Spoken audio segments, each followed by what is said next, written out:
Good evening and thank you for staying with us right here on Voice of the People 90.3 FM. My name is Esther Wachikwan. Here are the top stories. NLC declares nationwide protest over 50% telecom tariff hike. NSIB gives update on Mark's Air plane accident. Commotion in PDP BOT meeting as fight breaks out today. Felix Moka replies Atiku wants him to focus on PDP crisis. Labour Party berates Atiku on 50 million naira bribe allegation. And UNIZIC lecturers protest non-payment of salaries for 5 years. Details now.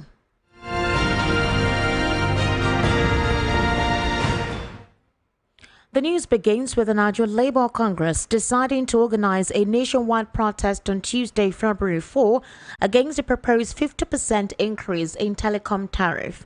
VOP News understands that the nationwide demonstration was agreed upon during the ongoing National Administrative Council meeting of the NLC. The protest aims to send a strong message to the government that workers will oppose a planned increase which would exacerbate poverty throughout the nation.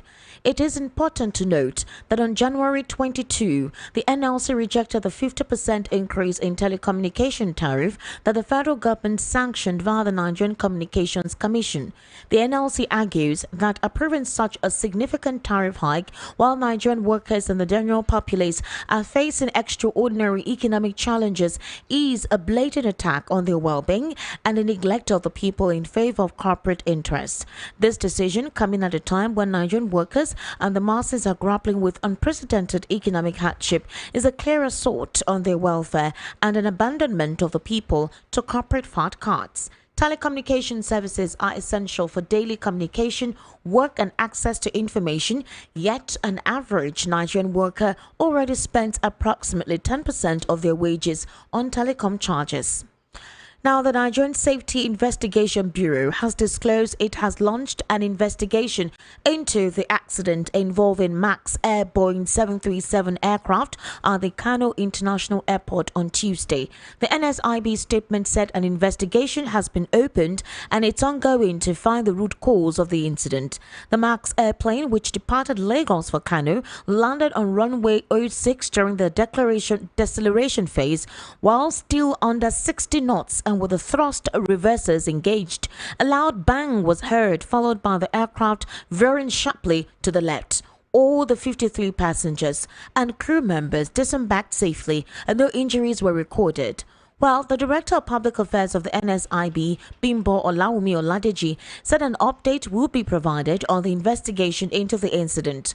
Meanwhile, the domestic operations of Max Air have been suspended for 3 months by the Nigerian Civil Aviation Authority.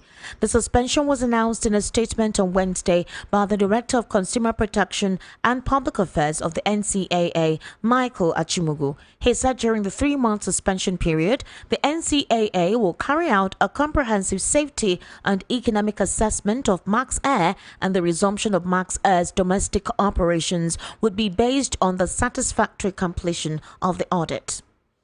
Now, the People's Democratic Party Board of Trustees meeting in Abuja today turned violent after a fight broke out at the party's headquarters. The BOT started meeting in Abuja on Wednesday with acting national chairman Umar Damagum presiding over the session. Notable attendees include National Secretary Senator Samuel Anyanwu, Senator Ben Obi, BOT Chairman Senator Adolphus Wabara, Board Secretary Senator Ahmed Makarfi, former Niger State Governor Babangida Aliyu, Olagunsoye Oyinlola and other key figures. However, an altercation began when a party chieftain, Sunday Ude Okoye, was denied access to the meeting. Ude Okoye attempted to force his way in but was firmly blocked by a party protocol officer and Anyanwu's aide, Emmanuel Okoronkwo. His supporters then scaled the fence into the secretariat premises, overpowering Okoronkwo and others who had blocked Ude Okoye from entering the meeting hall. Security was later beefed up at the PDP headquarters, with police and military vans patrolling the area to maintain order. The PDP has been embroiled in a fresh leadership crisis as Samuel Anyanwu and Ude Okoye have been claiming the National Secretary's position.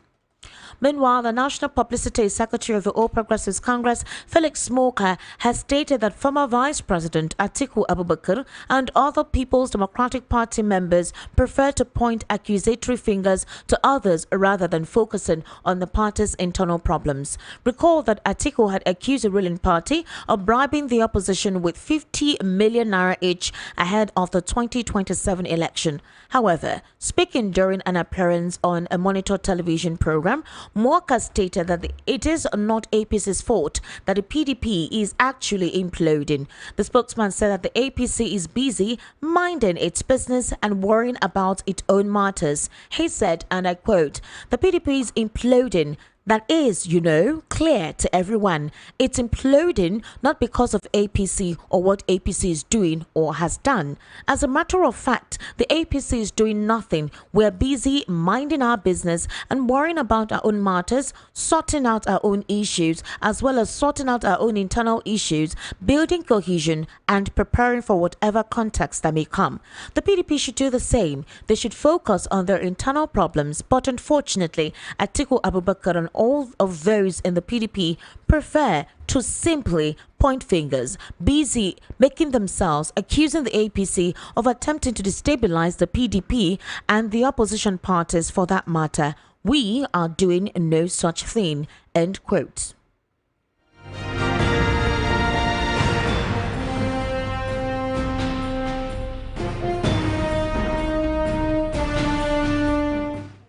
Meanwhile, the Labour Party has slammed former Vice President Atiku Abubakar over claims of 50 million naira bribe paid to the leadership of opposition parties in Nigeria by President Bola Tinubu's government. Atiku had accused the ruling party of bribing the opposition with 50 million naira each ahead of the 2027 election.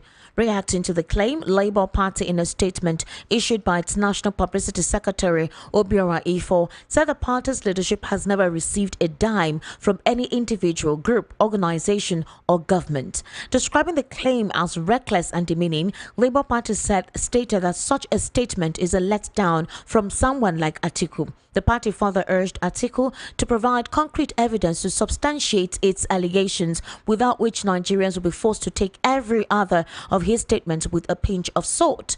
"We are shocked that a high-caliber politician who has contested the election all his life and is often regarded as a very experienced politician could make such a wild, unguarded and unfounded statement. For us in the Labour Party, a party which has remained the strongest and most veritable opposition, which speaks truth to power, a party that led the most serious campaign in the 2023 general election, has been steadfast and remained the voice of the people. We view the statement as demeaning, ignominious, reckless and a letdown from someone like Atiku Abubakar." In a very recent development, about 1,000 lecturers of the Nnamdi Azikiwe University, Awka, have protested non-payment of their salaries after 5 years of employment. The protesting lecturers said a total of 12 of their colleagues who were employed at the same period have died while waiting to be paid their emoluments. Wielding placards with inscriptions to tell their stories, the lecturers appealed for payment of their salaries, saying that the current economic hardship in the country bites more on them and their families. Also, the affected members disclosed that a lot of their family members can no longer feed, some can no longer work, and few can no longer continue to send their children to school. Another staff also at the Center for Disabilities and Special Needs Research also disclosed that since his employment in 2019, he has not received any remuneration, yet he has been delivering services.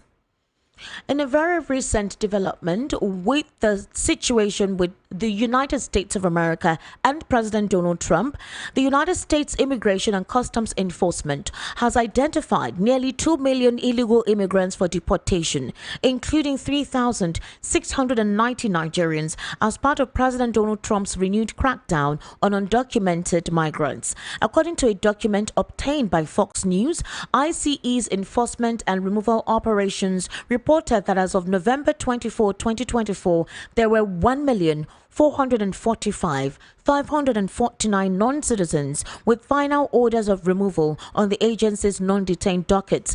Nigeria ranks second in Africa, following Somalia with 4,090, while Ghana 3,228 holds the third spot. Globally, Mexico has the highest number of deportation orders with 252,044 individuals on the list.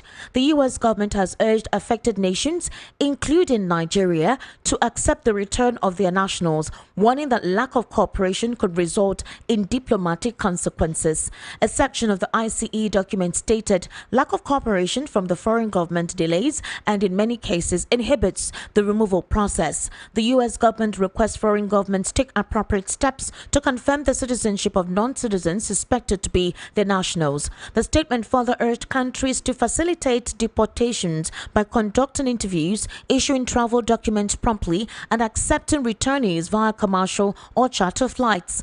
President Donald Trump, who returned to office after winning the November 2024 election, has made immigration enforcement a top priority. On his first day in office, he signed executive orders declaring a national emergency at the U.S.-Mexico border and deploying troops to tighten border security. You're currently listening to the World News at 6 right here on Voice of the People, 90.3 FM. We took a very short break. When we return, we'll head into more news and our news analysis segment. We actually have Peter Anosike right here with me in the studio. He is a political, national and social affairs analyst and economic strategist and one of the authors of the best-selling books in Africa. To kindly stay with us.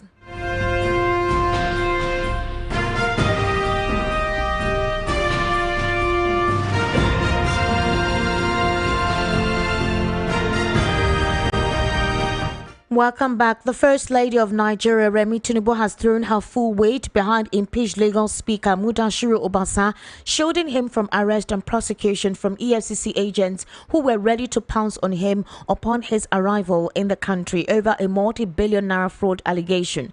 Now, the sources disclosed that the First Lady asked anti-graft agents to hold off on Mr. Obasa to avoid creating fissures within the ruling APC ranks in Lagos. EFCC sources previously told the Gazette how a heavy hammer was waiting to fall on Mr. Obasa, given the compelling corruption case that was compiled against him. Detectives had been looking into the Lagos politician since at least 2020, when he was invited for questioning. He was not charged at the time, but following the recent budgetary scandal exposed, it triggered his ouster on January 13. Anti-graft officials said he was ripe again for a probe, which they might finally be able to do without interference. However, Mr. Obasa last week braved the odds of his fraught political career in a daredevil move to return to Lagos, Nigeria from the US to arouse and welcome from supporters. Mr. Peter Anosike, good evening and thank you for joining us on the World News at 6. Thank you for having me. First of all, how would you describe the situation at the PDP headquarters today when thugs invaded where they were supposed to have their meeting? How do you describe an opposition political party that intends to weigh down the APC ahead of 2027? Well, I watched the video over and over, and this is certainly not what I expect to see from PDP, okay, which is the biggest opposition party in the country. By now, PDP is supposed to be uniting. Okay. By now, PDP is supposed to be getting ready to restore power from PDP, from APC. This is not time for division among them. Okay. But we know the antecedents of the party in power. Understand? Are the party in power now, or their members all know how to do or divide and rule. Understand? Create confusion. And they are really behind what is happening in PDP. Are you sure? 100%. You just listened to me read about Felix Smoker's reaction to the entire ordeal. APC is behind what is happening in PDP. But Damagum is saying otherwise. Damagum is actually blaming the members within the PDP of orchestrating the chaos within the party. Damagu, Wike, are agents of APC in PDP. Mr. Peter Anosike, it's quite confusing when we're hearing the back and forth. Felix Morka has distanced themselves from anything that has to do with the implosion within the PDP. And you believe him? Atiku Abubakar. Do you believe him? I'm just saying, these are political I say he's a liar. He's a liar. He's a born... Not understand me? If the PDP chairman, Damagum, is saying that it is his members that are causing the implosion in the PDP, how would you now say that it's a lie based on what Atiku alleged yesterday that they pay opposition 50 million naira each, which the Labour Party has distanced itself and debunked? How would you put that in pursuit? For me, I don't have that information of 50 million. And I don't like saying what I'm not sure of. That's what Atiku said. We played that insert yesterday on the news. He said they collect 50, they give their supporters and some persons induced in the opposition 50 million naira each. That's what Atiku boldly stated. I say I don't have that information myself, but Atiku is well connected in Nigeria and will naturally have people giving him information from every party in the country. Yeah. He's well connected. Atiku has been active in Nigeria since 1993. Okay. Atiku stepped down for MKO Abiola in 1992. Understand? Okay. So he has his connections everywhere in the country. But as I said, I'm not privy to that.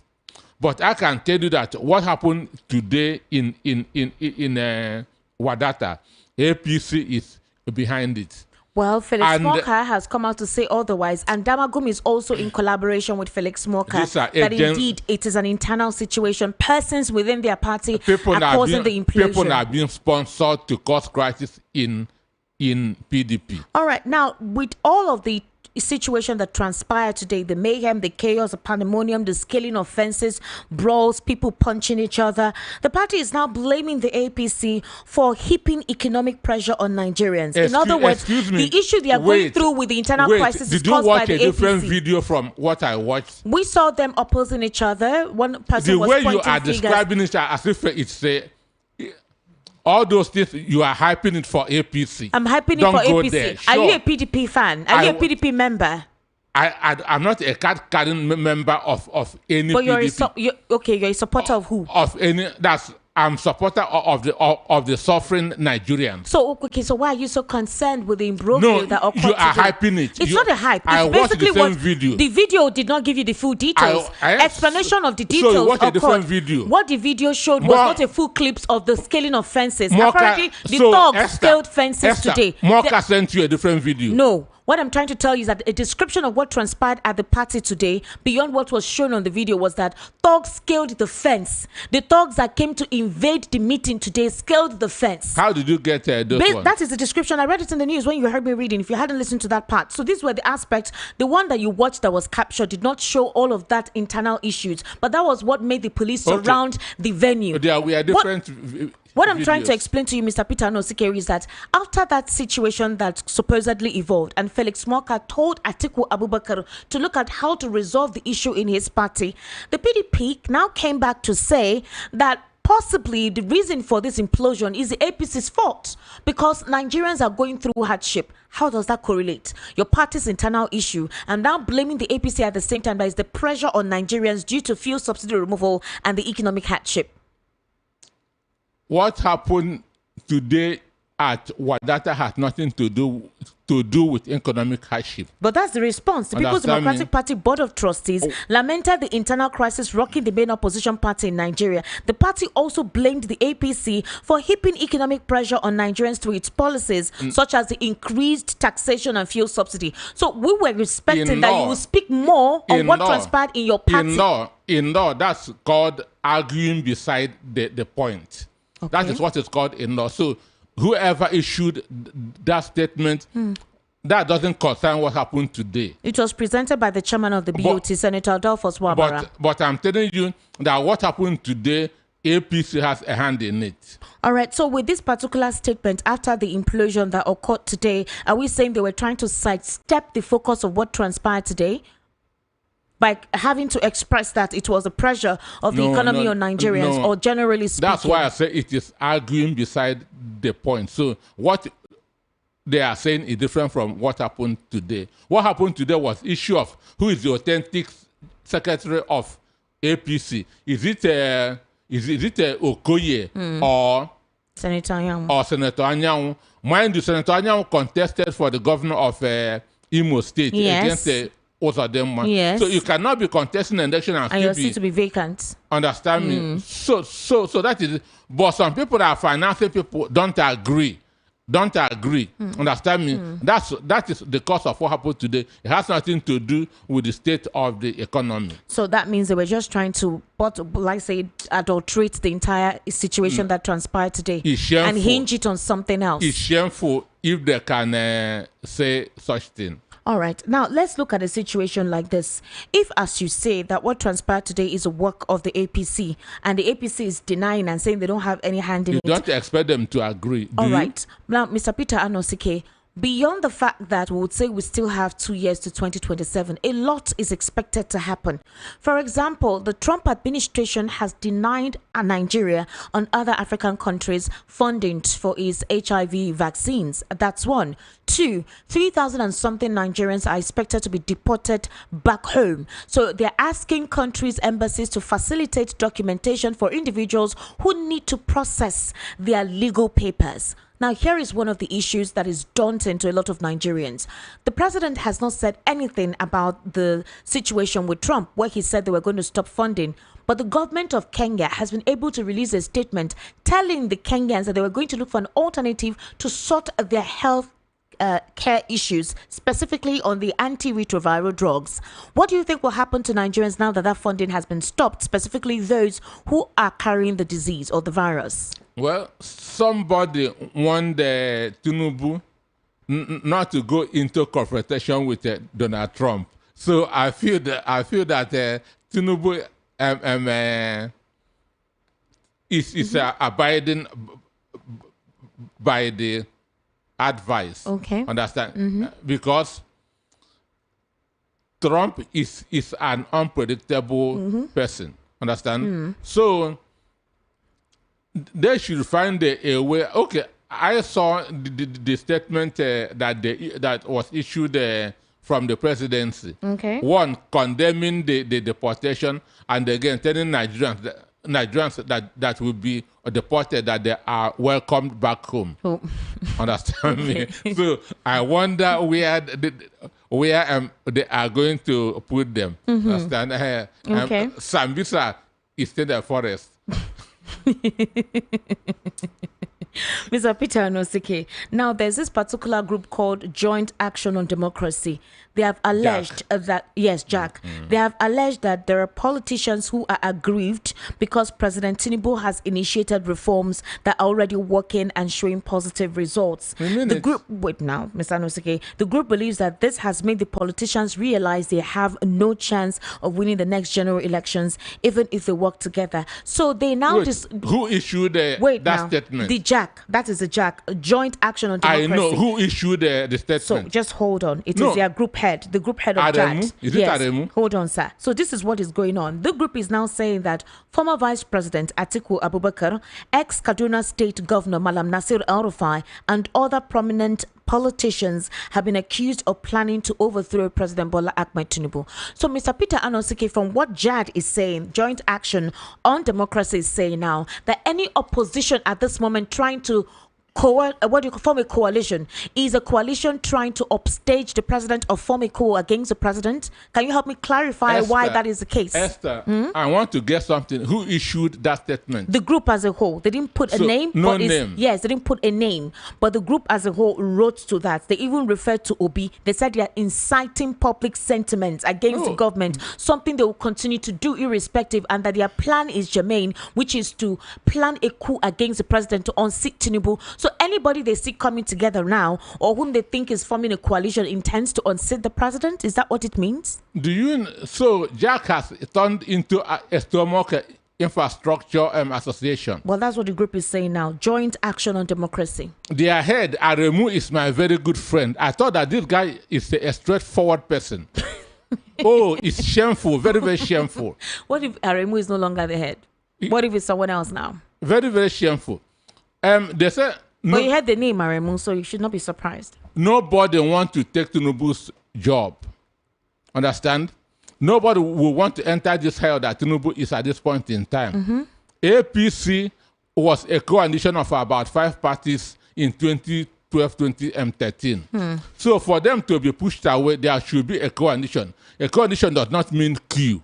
But that's what they're referring. In fact, yesterday too, the APC replied El-Rufai by saying he's plotting a coup against the president. Today we are hearing Jad say the same thing. In fact, they are warning that the state security services should place them on a watch list to prevent any attempt to destabilize the country. So they're asking the security agencies to place Atiku Abubakar, also El-Rufai, and any other opposition member on a watch list. That most of the statements they're making is inciting, creating scenarios that could cause anarchy, and so they should be placed on a watch list. So are we going to say that this administration doesn't want any form of opposition at all?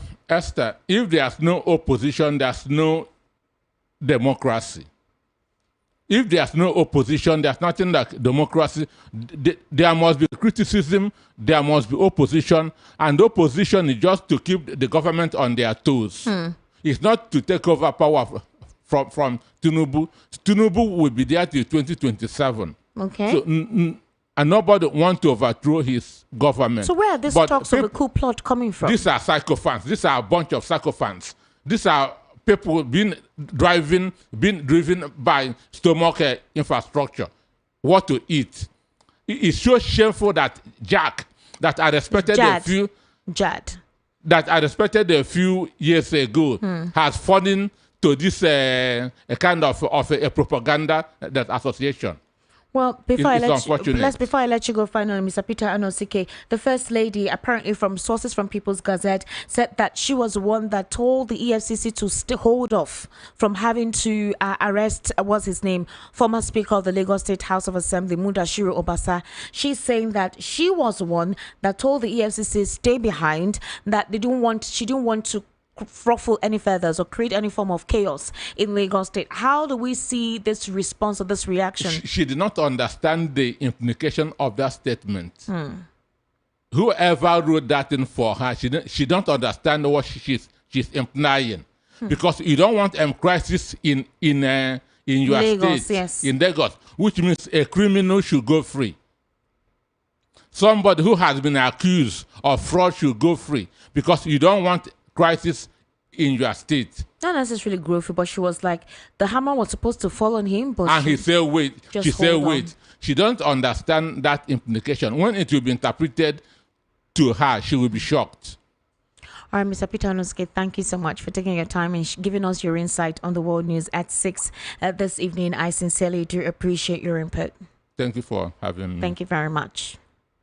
And now to wrap up the world news at 6, here again are the top stories. You heard that the NLC has declared a nationwide protest over 50% telecom tariff hike. NSIB gives update on Max airplane accident. Commotion in PDP BOT meeting as fight breaks out.